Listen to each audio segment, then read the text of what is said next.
Há um risco dos dois lados, tanto de passar, você não identificar, mas o risco maior de não identificação é na superdotação, porque ela é uma condição invisível. Você não vê nada na pessoa para você dizer assim, ela é superdotada.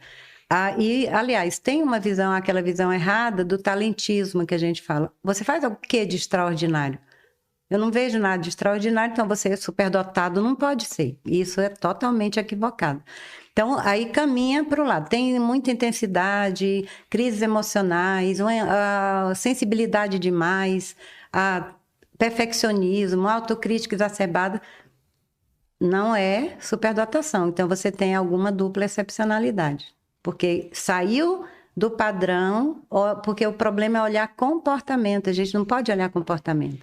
A gente precisa olhar como a pessoa funciona. Como ela reage diante de um desafio. Como ela fica, qual é a expressão, como ela, determinados gatilhos que a criança ou que o adulto recebe, como ele reage diante daquilo.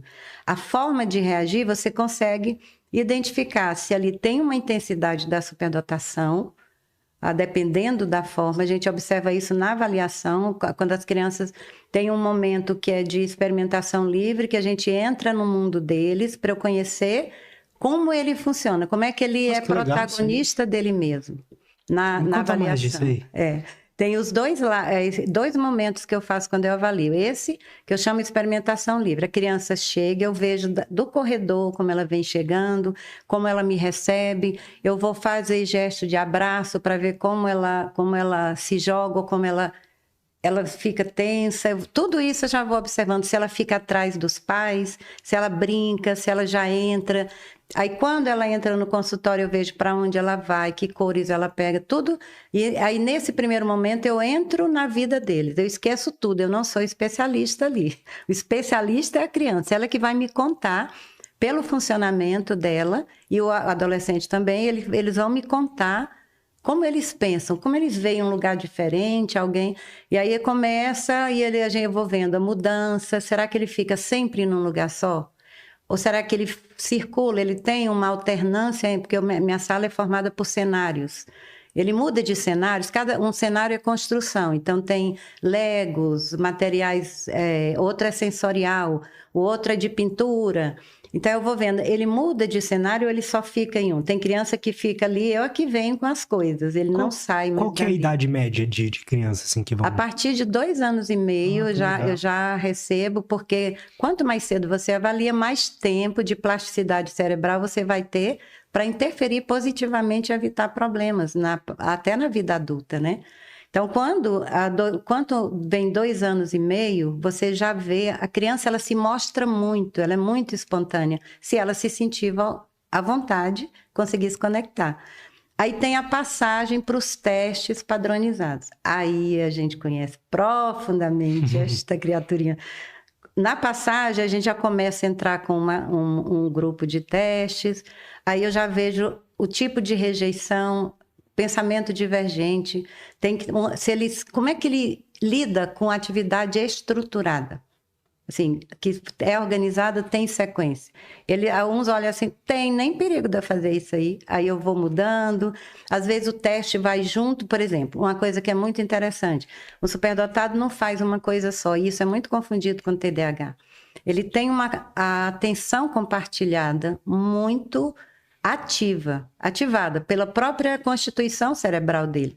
Então, ele não consegue fazer uma coisa só ao mesmo tempo. Como eles têm uma liberdade, assim, muito de poder ser ele mesmo, às vezes eu percebo que a criança olhou para a atividade estruturada, deu uma resistência, aí eu já começo a introduzir o teste na brincadeira, no jogo, na narrativa. Aí ele vai fazendo o teste, montando, vai fazendo o teste, pintando, vai fazendo... Quanto mais... Aí eu vou observar, esse aqui, ele não consegue fazer uma coisa só ao mesmo tempo. Ele precisa.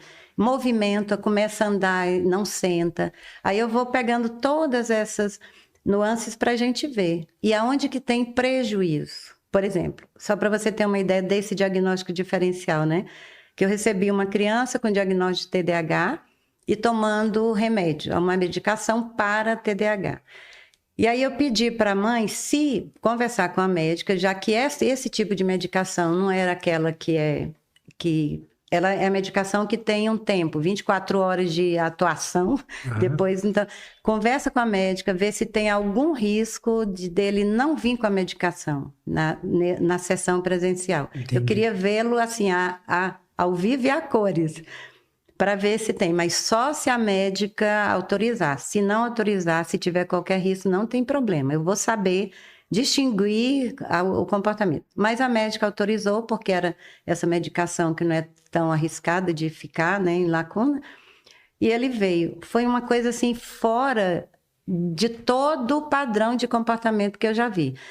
Ele se concentrou num tipo de jogo e ele ficou naquele jogo focado e conversando e dialogando e tranquilo. Eu fiquei olhando assim, fazendo intervenções, que eu falo de impactar o processo atencional para ver se ele ia se agitar. E ele continuou.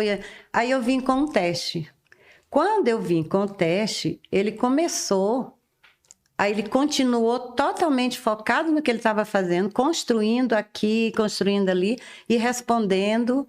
E aí eu vi que ele não, um determinado ponto do teste, ele não, como era muito longo, ele não queria, eu vi que ele ficou meio entediado. Aí não, mas aí o que eu fiz? Eu mostrava, fiz um jogo com ele, eu falei, olha, eu vou mostrar e você vê como você quer traduzir isso para mim. Aí ele começou a olhar a sombra do que tinha atrás da cartela, do card.